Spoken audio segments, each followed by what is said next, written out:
नमस्कार, मैं हूं जयेश यादव और आप देख रहे हैं एमपी खबर लाइव। इस वक्त हमारे साथ मौजूद हैं राष्ट्रीय गुर्जर स्वाभिमान संघर्ष समिति के राष्ट्रीय अध्यक्ष रविंद्र भाटी जी गुर्जर। और आज उन्हीं से वार्तालाप करेंगे कि भाटी जी, आज भोपाल आना हुआ, क्या कैसा लगा भोपाल आके आपको? आज पहला नहीं कल। कल, सॉरी, हाँ कल आना हुआ हाँ, आपका। कल हमारे यहाँ ओबीसी वर्ग के जो बहुत सारे छात्र हैं, जी जो 13% जिनका होल्ड आरक्षण कर रखा सरकार ने, जी उसको लेके कल धरना प्रदर्शन था। जी। और उसी को लेके कल पूरे दिन प्रोटेस्ट रहा, फिर रात में कैंडल मार्च किया गया, फिर आज सुबह से भी भूख हड़ताल हम लोगों ने रखी। अच्छा। और सरकार जो गूंगी बहरी और बिल्कुल अंधी भी कहूँ मैं, जिनको ये ना छात्र दिखाई दे रहे हैं, ना ओबीसी के जो हमें संविधान द्वारा अधिकार मिले हुए हैं, जो हमें मंडल कमीशन के द्वारा हमें आरक्षण मिला हुआ है, जी कहीं सारा चीज संवैधानिक होने के बाद उनको 13% पदों को होल्ड कर रखा। दूसरे तरफ ये सरकार ईडब्ल्यूएस के नाम पे 50% की भी सीमा लाकर 10% आर्थिक आधार पर कमजोर उनके लिए जनरल कास्ट के लोगों को दे रही है। जी। मैं तो ये धन्यवाद देना चाहूंगा कि ओबीसी छात्र और जो एससी एसटी के भाई हैं, इनका दिल इतना बड़ा, इन्होंने ईडब्ल्यूएस का विरोध नहीं किया। लेकिन जो चंद मुट्ठी भर लोग हैं, ये एससी एसटी ओबीसी के भाइयों को ना तो हक अधिकार देना चाहते, ना सम्मान देना चाहते। आपने यूजीसी पे देखा, अभी तो केवल वो 118% जो उन पर अपराध बढ़े हैं एससी एसटी ओबीसी के भाइयों को, उसको लेकर स्टैंडिंग कमेटी ने, संसद की स्टैंडिंग कमेटी ने एक प्रावधान लागू किए थे। और वो लागू होने से पहले इस पर बवाल कर दिया कि ये तो जनरल लोगों के खिलाफ है, ये तो क्या लगता है सामान्य वर्ग के सरकार की खिलाफ है। ये सोची समझी साजिश है, या क्या कहेंगे इस बारे में? सरकार की कथनी करनी में अंतर है अच्छा।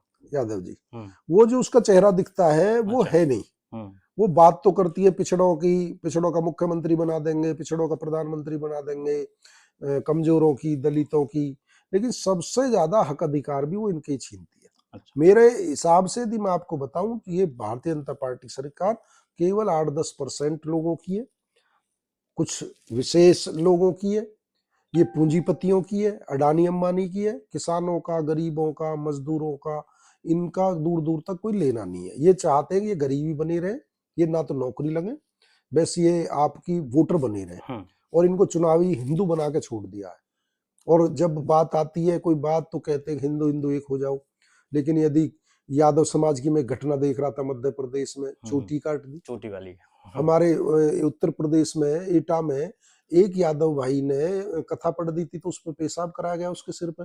क्या इनका कॉपीराइट है कथा यही पढ़ेंगे? हम्म। क्या जो भी पूजा करने का, और इनका इन्होंने कॉपीराइट ले रखा है? भाई ये तो कथा कोई भी पढ़ सकता, कोई भी पुजारी हो सकता, क्यों भाई? कहीं ना तो कहीं इन्होंने इसका। हर क्षेत्र में आरक्षण ले रखा है। और हम्म। सबसे ज्यादा ये गालियां आरक्षण वालों को, एससी एसटी ओबीसी वालों को कहते हैं कोटे वाले।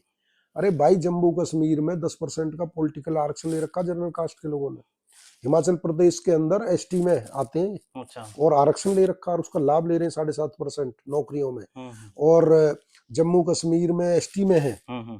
तो वहां तो ये नहीं कहते कि हम स्वर्ण है, या हम जर्नल है, हम वो है, या ये शूद्र है, या वो है।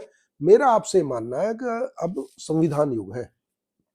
अब ना तो कोई पुराने समय के हिसाब से एकलव्य का अंगूठा काट लोगे तुम, या किसी को शिक्षा से वंचित कर दोगे। यूजीसी के जो प्रावधान है उसमें उच्च शिक्षा है, जो उसके कैसे यूनिवर्सिटियों को डिग्री मिले, कैसे उनको जो फर्जी विश्वविद्यालय उन पर कार्रवाई हो, शिक्षा का स्तर कैसे बढ़े, समान अवसर छात्रों को कैसे मिले। जो 18%, 118% अपराध बढ़े एससी एसटी ओबीसी के, उनके खिलाफ जो किस तरह कमेटियां बने, केवल ये था, कुछ नहीं था। लेकिन उसका ही विरोध करना शुरू कर दिया चंद लोगों ने, बिना उसको कानून को पढ़े हुए। लोग ये तो इनके खिलाफ है, जर्नल लोग खिलाफ है। क्या भाई खिलाफ हो गया इसमें? सारे कुलपति तुम्हारे, सारे प्रोफेसर तुम्हारे, सारे जो कुल वो आपके असिस्टेंट प्रोफेसर में तुम्हारी संख्या, जुडिशरी में तुम्हारी संख्या, कॉलोजियम सिस्टम, वहां तुम न्याय नहीं कर रहे। तो प्रमुख सचिव में पूरे देश में, इनको डर ये लगने लगा कि एससी एसटी ओबीसी के लोग यदि एकजुट हो गए इस कानून के द्वारा, तो तुम्हारी राजनीतिक सत्ता छिन जाएगी। ये अच्छा। सबसे बड़ा मेन कारण है जी। तो ये कहेंगे मैं कि आपकी प्रमुख मांगे, जैसे कंफ्यूजन हो जाता है कि 27% को लेके है कि 52% को लेके, आखिर क्या देखिए, यदि स्टैंड? यदि जो बात की जाए, जिसकी जितनी संख्या भारी उसकी उतनी हिस्सेदारी। जो देश में 90% या मध्य प्रदेश की बात करें तो 90% SC ST OBC के भाई हैं। उनको जो हक अधिकार मिलने चाहिए उनके आबादी के हिसाब से मिलने चाहिए। सबसे पहले तो जातिगत जनगणना होनी चाहिए। अच्छा। चंद लोगों को आप सपोज करो, यदि एक गांव देहात की भाषा में समझाया जाए कि 10 लोग हैं, उनको तो तुम 50 रोटी दे रहे हो, भाई तुम 50 रोटी खाओ, चाहे भूख हो या ना हो। और जो 52 और 60 लोग हैं उनको तुम 27 रोटी दो, भाई तुम्हें तो यही खानी है, चाहे इसमें तुम्हारा पेट भरे या ना भरे। 27% में भी तुम 13 रोटी और होल्ड कर लो या 13% होल्ड कर लो। तो ये सामाजिक न्याय की अवधारणा के खिलाफ है, संविधान के खिलाफ है, असंवैधानिक है। ये मंडल कमीशन की सिफारिशों का उल्लंघन है। ये सुप्रीम कोर्ट ने जो कानून बनाए हैं वो उनका उल्लंघन है। आगे की रणनीति क्या रहने वाली है आपकी?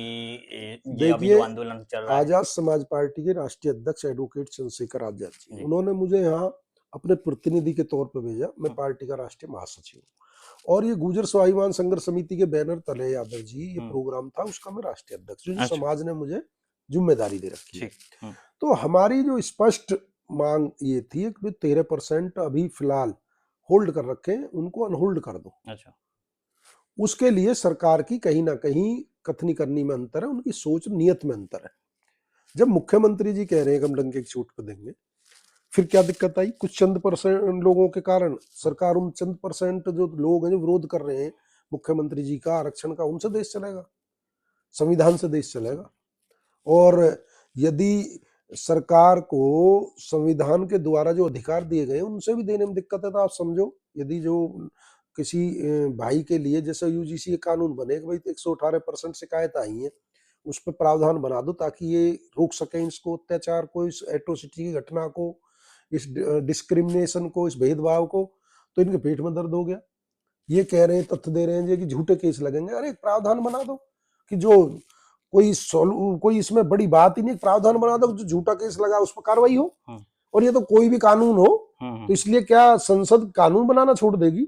क्या सरकार कानून बनाना छोड़ देगी? इसका दुरुपयोग होगा। इनका जो, चाहे इनके पत्रकारिता में लोग बैठे हो, चाहे अधिकारी हो, सब एक ही बात कह रहे हैं जी, ये तो जनरल कास्ट के खिलाफ है, तो वो होगा। एक माहौल बना दिया, एक ऐसा माहौल बनाएगा, ये तो दुरुपयोग होगा। दुरुपयोग हो किस कानून का नहीं हो सकता? 376 का नहीं हो सकता, बिल्कुल। हत्या वाले 302 का नहीं हो सकता। हर कानून का प्रयोग दुरुपयोग होता है, उसके लिए आपको कानून बनाना चाहिए, कोई भी हो। हम नहीं चाहते, आपके चैनल के माध्यम से कह रहे हैं, कोई निर्दोष, चाहे जनरल कास्ट का हो, चाहे अन्य कास्ट का हो, किसी कास्ट का हो, उस पे निर्दोष पे कोई कार्रवाई नहीं होनी चाहिए। उसके लिए क्लॉज डाले सरकार उसमें। और संसद की स्थायी कमेटी है, उसमें दोनों राज्यसभा लोकसभा के सदस्यों ने मिलकर ये बनाया है, बड़ा गहन अध्ययन किया है। वो बिल्कुल एक्स्ट्रा कर देते हैं हर कानून का जो संसद में होता है, उस पर कैसे सवाल उठा रहे हैं ये लोग? तो इसका मतलब सरकार, 10% लोगों ने ये दिखा दिया कि सरकार केवल हमारी है, इसमें दलित, पिछड़े, SC ST आदिवासी इनके एजेंडे में नहीं है, तो जो हम चाहेंगे वो होगा। तो मौजूदा सरकार से आपकी प्रमुख मांगों को लेकर कौन कौन सी प्रमुख मांगे रहेंगी, और अगर सरकार आपकी मांगे नहीं पूरी करती है तो आगे का रणनीति क्या रहने वाली है? आप देखिए, हमारी प्रमुख मांग है सबसे पहले, जिसके लिए हम 2 दिन से यहाँ मध्य प्रदेश की राजधानी भोपाल में है, कि यहाँ जो 13% होल्ड जो कर रखे हैं उनको अनहोल्ड किया जाए। सबसे प्रमुख मांग ये है। उसके बाद 69,000 शिक्षक भर्ती जो यूपी की में OBC समाज के लिए है, उसमें 16,000 पदों का घपला हुआ है, उनको न्याय मिले। तीसरी हमारी मांग, UGC में जो कानून वापस लिया है, जो स्टे हुआ है सुप्रीम कोर्ट के द्वारा, ये उन प्रावधानों को लागू किया जाना चाहिए। उसमें हम नहीं चाहते किसी निर्दोष के खिलाफ कार्रवाई, क्लॉज डाल दो, लेकिन UGC कानून लागू होना चाहिए। इन 3 मांगों को लेकर यदि सरकार नहीं मानती है तो हम 11 फरवरी को जंतर मंतर पे एडवोकेट चंद्रशेखर आजाद जी के नेतृत्व में, जो हमारी पार्टी के लीडर हैं, राष्ट्रीय अध्यक्ष जी हैं, हम बड़ा आंदोलन करेंगे, ना पीछे हटेंगे। अपने हक अधिकारों के लिए बाबा साहब ने हमें लड़ना सिखाया है। गुर्जर सम्राट मीर भोज के वंशज है, ज्योतिबा फूले जी के वंशज है, जो कहते हैं ना, जिंदा हो तो जिंदा नजर आओ, केवल सांस लेने को जिंदा नहीं कहते। जो व्यक्ति अपने अधिकारों के लिए, अपने स्वाभिमान के लिए, अपने महापुरुषों के लिए, अपने आरक्षण के लिए नहीं लड़ सकता, तो वो मरे के समान है। लड़ेंगे और जीतेंगे। तो ये थे हमारे साथ राष्ट्रीय अध्यक्ष रविंद्र भाटी जी। आप देखते रहिए MP खबर लाइव भोपाल से। जय श्री यादव।